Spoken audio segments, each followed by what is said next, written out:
En fait, oui, je réponds à sa question. Elle disait quelles étaient les nouveautés liées au DPE. Liées au DPE, donc je réponds à sa question. Et nous, fait d'experts, on va même plus loin, puisqu'on demande de la géolocalisation, de l'horodatage, de l'authentification de signatures à travers un label pour vraiment démontrer que nos techniciens sont dans une démarche de fiabilisation complète de A à Z. On espère qu'un jour, les pouvoirs publics nous suivront sur cette démarche-là pour aller encore plus loin. Oui, mais parce qu'il y a un vrai sujet pour vous, Assad, et comme pour tous les autres professionnels, que ce soit du début à la fin de la chaîne, qui est de dire, voilà, il y aura toujours de la fraude, il y aura toujours de la fraude. Toujours. Maintenant, vous pouvez limiter drastiquement. Mais pas dans cette proportion. C'est-à-dire qu'aujourd'hui, le problème, c'est la proportion. Pas dans ces proportions, et du coup, on a quand même des gens qui... C'est pour ça que regardez, qu'est-ce qui s'est passé. Il y a eu donc une entreprise de diagnostic, vous avez vu ça sur les réseaux partout, qui s'est fait épingler pour 433 diagnostics réalisés sans certification. Mais vous savez ce qui s'est passé? Au lieu de s'indigner et justement louer les textes de Valérie Létard qui vont permettre de lutter contre ça à travers ces différents QR codes et ce que je viens de citer,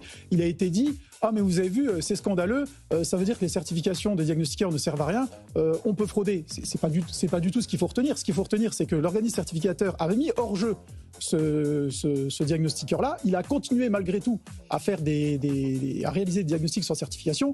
Là où ça a pêché, c'est à la signature. C'est à la signature que ça a pêché. Parce qu'en fait, on a 433 signatures chez le notaire qui ont été faites sans même vérifier la certification du diagnostiqueur. C'est ça qui est scandaleux. Je vous reviendrai, je vous promets, mais il faut que je coupe, sinon ils vont vraiment être très colères contre moi en régie. Merci à tous les deux. Assad Moueb, président de FedExpert. Merci à Nicolas Moulin, président de Prime Énergie. Il faudra qu'on ait 1 heure ensemble. Je vous dis à demain dans les experts de l'IMO sur BFM Business.